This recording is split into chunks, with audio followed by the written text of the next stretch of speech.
বন্ধুরা, বাগেশ্বর ধামের গুরুজি ধীরেন্দ্র কৃষ্ণ শাস্ত্রীজি সর্বদা আমাদের সকলের জীবনকে সমৃদ্ধ করার জন্য এবং আমাদের জীবনের পথকে শান্তিময় করার জন্য কাজ করেন।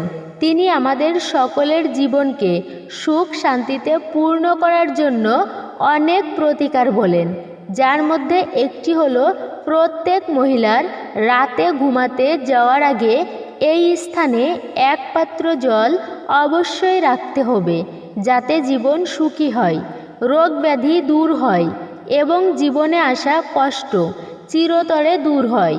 আজকাল যা হয় তা হলো এই ব্যস্ত সময়ে আমরা আমাদের দৈনন্দিন রুটিন পূরণ করতে গিয়ে অনেক ভুল করি, যার ফলও আমাদের বহন করতে হয়।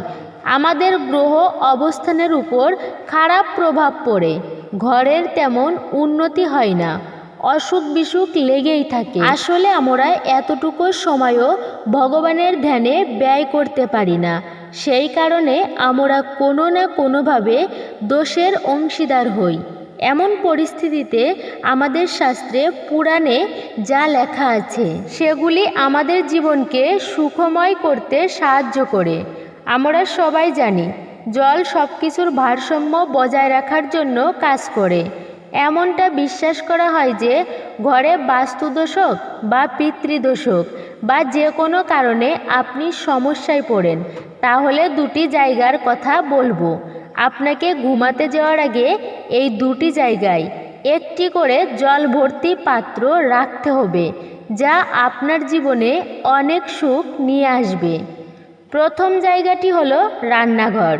গুরুজি বলেন রান্নাঘরে মা অন্নপূর্ণার বাস, যাকে মা পার্বতী রূপেও পূজা করা হয়।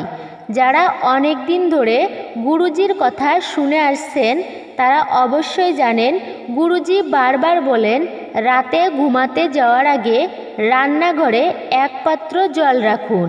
গুরুজি বলেন রান্নাঘর এমন একটি জায়গা যেখানে প্রতিদিন পূর্বপুরুষরা আসেন এবং সমস্ত দেবী দেবতা এক মুহূর্তের জন্য হলেও আসেন। তাই মন্দিরের পরে রান্নাঘর সবচেয়ে পবিত্র বলে মনে করা হয়। তাই যখনই আপনি ভজন তৈরি করবেন, সুন্দর মনে ভালোবাসার সাথে তৈরি করুন। এমনটা মনে করুন যেন ভগবানের জন্য ভোগ তৈরি করছেন।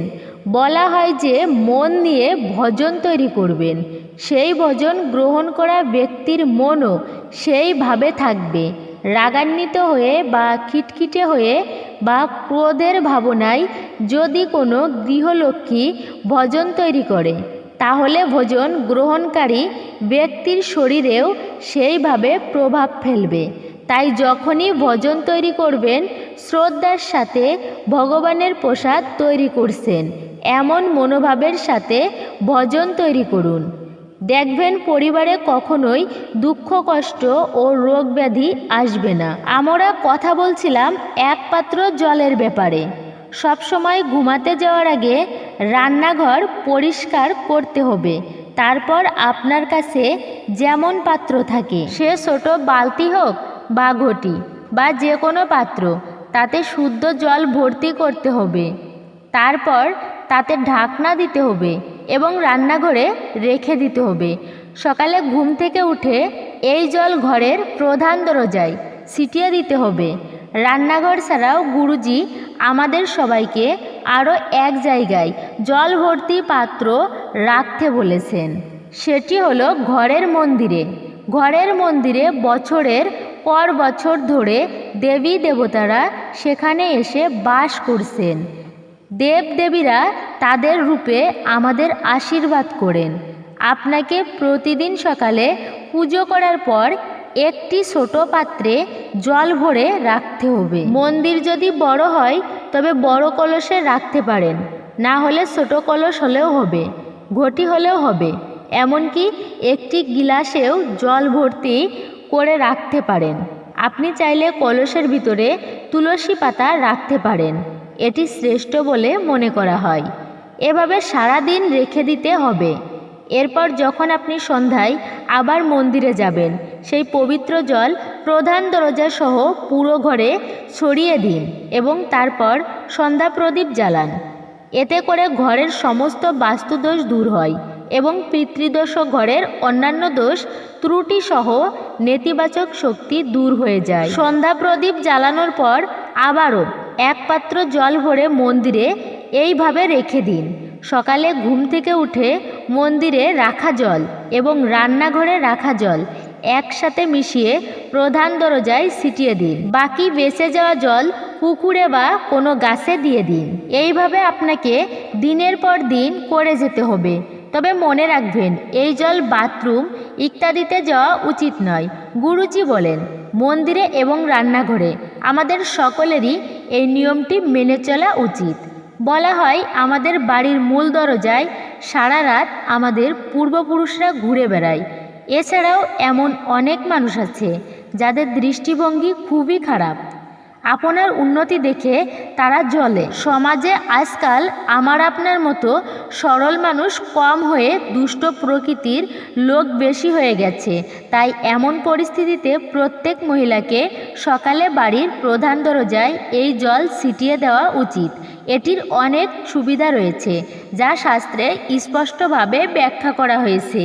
পরিবারের পুরুষরা তাদের দৈনন্দিন কাজে ব্যস্ত থাকে, টাকা রোজগারে লেগে থাকে, কিন্তু প্রত্যেক নারীকে ঘরের খেয়াল অবশ্যই রাখা উচিত। এই পরম্পরা আজকাল নয়, বহু বছর ধরেই চলে আসছে। প্রধান দরজায় জল ছিটিয়ে দেওয়া, উঠোনে লেপ দেওয়া, উঠোন পূজা, উঠোনে প্রদীপ জ্বালিয়ে রাখার রীতি অনেক বছর ধরে চলে আসছিল, কিন্তু এখন চিরস্থায়ী পাকা বাড়িতে পরিণত হয়েছে। গ্রামের দিকে এই নিয়ম এখনও মেনে চলা হয়, কিন্তু আপনারা সবাই অন্তত সকালে প্রধান দরজায় জল ছিটিয়ে দেওয়া ও সন্ধ্যায় বাড়ির প্রধান দরজায় প্রদীপ জ্বালিয়ে রাখতে ভুলবেন না। বাড়ির সামনে তুলসী গাছ অবশ্যই রাখুন। মনে করা হয়, কালও সেই ঘরে প্রবেশ করতে পারে না।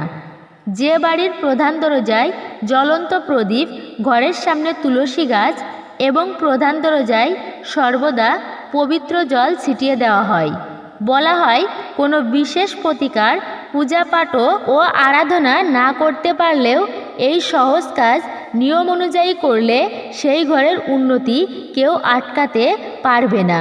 বাড়ির রান্নাঘরে মা অন্নপূর্ণার ছবি লাগানো খুব শুভ বলে মনে করা হয়। আপনি দেখে থাকবেন, অনেক বাড়িতে টাকা কম এলেও সেই টাকা পুরোপুরি সঠিক পথে খরচ হয়। দুর্ঘটনা, বিপদ বা ঔষধে খরচ হয় না, সেই টাকা ভালো কাজে খরচ হয়। আবার অনেক বাড়িতে চারিদিক থেকে টাকা আসে, ইনকাম করার লোকও অনেক, কিন্তু অন্যের ঈর্ষা, কুনজর লেগে থাকে, যার ফলে দুঃখ, কষ্ট, রোগ ব্যাধিতে টাকা খরচ হয়ে যায়। অনেক ছোট ছোট নিয়ম রয়েছে যা মানা হয় না। আধুনিকতার দূরত্বে আমরা সেগুলি ভুলে যাচ্ছি। তাই আজ থেকে এই নিয়ম মেনে চলুন। বাড়িতে 2 জায়গায় এক পাত্র জল রাখুন এবং সঠিকভাবে ব্যবহার করুন। জীবন সুখময় হবে, ধন সম্পদ বৃদ্ধি পাবে। কোনো না কোনোভাবে আপনি যদি কোনো ধরনের দুঃখ বা অসুস্থতায় ভুগে থাকেন এবং যদি ঘরে বাস্তুদোষ, পিতৃদোষ ইত্যাদি আপনাকে কষ্ট দেয়, তাহলে আপনি সব কিছু থেকে মুক্তি পাবেন। মন শান্ত থাকবে এবং পরিবার ইতিবাচক শক্তিতে পূর্ণ হবে। বন্ধুরা, যদি ভিডিওটি উপকারী হয় তাহলে অনুগ্রহ করে লাইক করুন, বন্ধুদের শেয়ার করুন এবং ধর্মীয় কিছু জানতে চাইলে কমেন্টে জিজ্ঞাসা করুন। প্রশ্ন অনুযায়ী উত্তরের ভিডিও দেওয়ার চেষ্টা করব আমরা। জয় শ্রীকৃষ্ণ, জয় শ্রীরাম, জয় সীতারাম, জয় হনুমান, জয় বাগেশ্বর ধাম সরকার।